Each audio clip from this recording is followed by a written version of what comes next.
Notre-Dame sur la Sarine, de la falaise tu domines, qu'elle est jolie ta maison, tout comme celle de Bourguillon.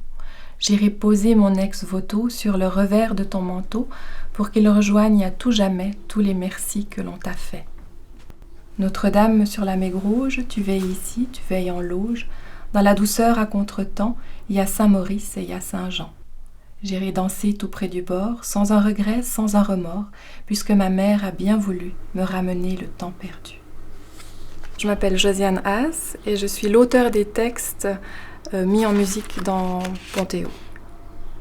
Ah, ça c'est une question difficile. Qui est Josiane Haas? Une jeune femme en recherche qui a un parcours de vie assez varié, avec des facettes, je crois, assez différentes qui se conjuguent, qui se marient. Une femme dans une période de sa vie qu'elle trouve extrêmement passionnante, à dire vrai. Souvent, les gens sont interpellés ou interloqués plutôt quand ils voient mon parcours en disant mais comment ça se fait que tu as pu être juriste, travailler dans le monde juridique et maintenant faire une écriture plutôt poétique ou un travail plus littéraire. Mais en fait, je dirais que ça se préparait depuis longtemps. Ce travail d'écriture, il est sous-jacent depuis longtemps. Ça me permet vraiment, au fond, de mener une journée comme je l'entends, avec ces moments de fertilisation où il se passe des choses, où l'imaginaire, la créativité peut être présent. En général, c'est le texte qui vient d'abord, la musique qui vient ensuite. Mais ça ne veut pas dire que je n'en parle pas avec le compositeur. Par exemple, dans un projet comme Pontéo, évidemment qu'on a une histoire, un scénario et que je suis toujours preneuse des idées ou des ambiances. Ce que je pourrais dire par rapport au travail d'écriture pour la musique, c'est qu'il y a toujours le doute avant de faire un texte.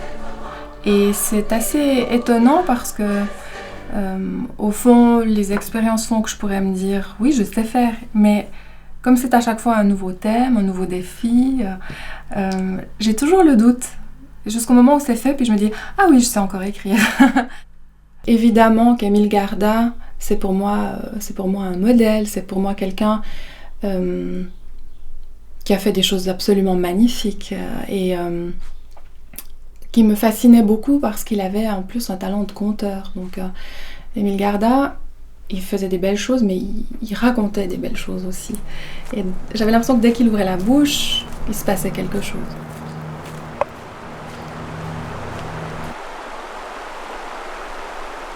On est ici au bord de la Sarine, qui est un élément important dans le spectacle Pontéo, puisque on parle de pont. Dans le spectacle, il y a un personnage qui s'appelle Sanona, qui porte en fait l'ancien nom de la Sarine, qui incarne en fait d'abord une petite fille, puis une jeune femme et une femme, fille des ruisseaux et des glaciers, comme l'est la Sarine.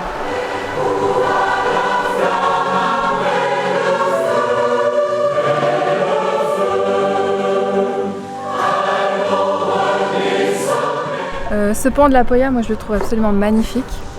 La première fois que je suis venue dessus, j'en ai eu presque le souffle coupé. Je trouve que j'ai l'impression d'être sur un bateau, en fait. Un bateau immobile entre le ciel et la terre, tranquille. Et il est beau vu de loin, dans son contexte. Je trouve qu'il a quelque chose à la fois présent, imposant, et en même temps, il s'intègre parfaitement dans le paysage. Mon entrée dans le spectacle Pontéo s'est faite suite à un coup de fil de Pierre Ouvillers qui m'a proposé en fait de faire les textes. On s'est rencontrés, il m'a expliqué, il m'a pas dit tout de suite de quoi il s'agissait. Quand on s'est rencontrés, il m'a dit quel était ce projet. Et je n'ai pas hésité parce que le thème m'a tout de suite énormément touchée. J'ai tout de suite eu des images, l'esprit des ponts, j'ai trouvé qu'il n'y avait pas plus porteur, c'est le cas de le dire, comme thème que ça.